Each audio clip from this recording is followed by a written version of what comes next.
കേരളത്തിന്റെ രാഷ്ട്രീയ ചരിത്രത്തിൽ എന്നും നിർണായകമായ സ്വാധീനം ചെലുത്തിയിട്ടുള്ള വ്യക്തിത്വമാണ് SNDP യോഗം ജനറൽ സെക്രട്ടറി വെള്ളാപ്പള്ളി നടേശൻ. പലപ്പോഴും വിവാദ ചർച്ചകൾക്കും വഴിമരുന്നിടാറുള്ള അദ്ദേഹത്തിന്റെ പ്രസ്താവനകൾ ഇത്തവണ കേരളത്തിലെ മുന്നണി രാഷ്ട്രീയത്തെയും സമവാക്യങ്ങളെയും അക്ഷരാർത്ഥത്തിൽ പിടിച്ചുലക്കുകയാണ്. യോഗനാഥം പത്രികയിലെ ലേഖനത്തിലൂടെ അദ്ദേഹം ഉയർത്തിയ വിമർശനങ്ങൾ കേവലം ഒരു വ്യക്തിയുടെ അഭിപ്രായ പ്രകടനത്തിനപ്പുറം കേരളത്തിലെ ഭൂരിപക്ഷ വിഭാഗങ്ങൾക്കിടയിൽ പുകയുന്ന അസംതൃപ്തിയുടെ പ്രതിഫലനമായാണ് വിലയിരുത്തപ്പെടുന്നത്. ഭയാശങ്കകളുടെ രാഷ്ട്രീയ പശ്ചാത്തലം വെള്ളാപ്പള്ളി നടേശൻ തന്റെ ലേഖനത്തിൽ ഏറ്റവും രൂക്ഷമായി ആഞ്ഞടിച്ചത് മുസ്ലിം ലീഗിന് നേരെയാണ്.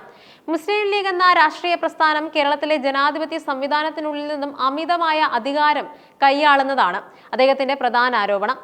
ഭരണകൂടത്തിന്റെ എല്ലാ തലങ്ങളിലും തീരുമാനങ്ങൾ എടുക്കുന്ന നിർണായക പദവികളിൽ ലീഗ് പ്രതിനിധികൾ അപ്രമാദിത്വം സ്ഥാപിച്ചു കഴിഞ്ഞു. കിട്ടിയതൊന്നും പോരാ എന്ന ലീഗ് നേതാക്കളുടെ നിലപാട് ഭൂരിപക്ഷ സമുദായത്തിനുള്ള ഒരു മുന്നറിയിപ്പാണെന്ന് അദ്ദേഹം നിരീക്ഷിക്കുന്നുണ്ട്.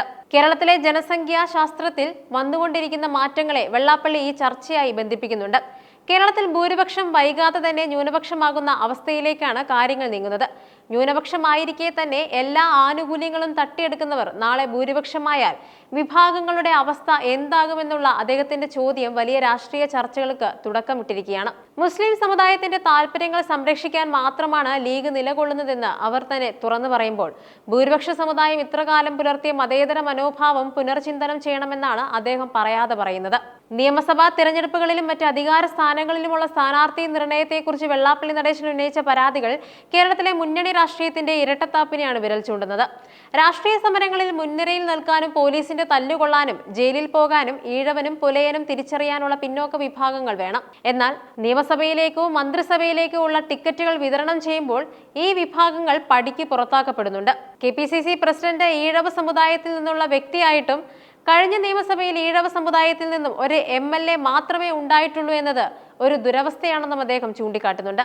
ഇതൊരു പാർട്ടിയെ മാത്രം ഉദ്ദേശിച്ചുള്ളതല്ല, മറിച്ച് കേരളത്തിലെ രണ്ട് പ്രധാന മുന്നണികളും പിന്നോക്ക വിഭാഗങ്ങളെ വോട്ട് കമ്പനിയായി മാത്രം കാണുന്നുവെന്നും തഴയുകയും ചെയ്യുന്നുവെന്ന പൊതുവായ പൊരുത്തക്കേടിലേക്കാണ് വിരൽ ചൂണ്ടുന്നത്. ഈഴവരടക്കമുള്ള പിന്നോക്ക വിഭാഗങ്ങൾ നേരിടുന്ന തിരിച്ചടികൾക്ക് കാരണം അവർക്കിടയിൽ സമുദായ ചിന്ത ഇല്ലാത്തതാണെന്ന് വെള്ളാപ്പള്ളി നിരീക്ഷിക്കുന്നുണ്ട്.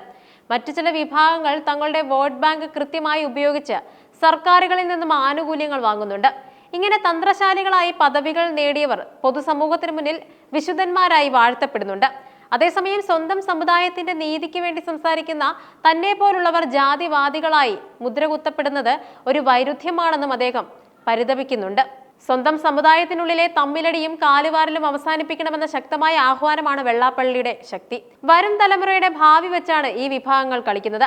രാഷ്ട്രീയമായി ഐക്യമില്ലാത്തിടത്തോളം കാലം പിന്നോക്ക വിഭാഗങ്ങൾ അധികാര കസേരകളുടെ അരികിലെത്തുക പോലും ഇല്ലെന്നും അദ്ദേഹം മുന്നറിയിപ്പ് നൽകുന്നുണ്ട്. കേരളത്തിലെ രാഷ്ട്രീയത്തിലെ വരാനിരിക്കുന്ന മാറ്റങ്ങൾ വെള്ളാപ്പള്ളി നടേശന്റെ ഈ തുറന്നു പറച്ചിൽ നിന്നും വ്യക്തമാണ്. കേരളത്തിലെ രാഷ്ട്രീയ സമവാക്യങ്ങളിൽ വലിയ മാറ്റങ്ങൾക്ക് ഇത് കാരണവുമായേക്കാം. വെള്ളാപ്പള്ളി നടേശന്റെ ഈ തുറന്നു പറച്ചിൽ കേരളത്തിലെ രാഷ്ട്രീയ സമവാക്യങ്ങളിൽ വലിയ മാറ്റങ്ങൾക്ക് കാരണമായേക്കാം.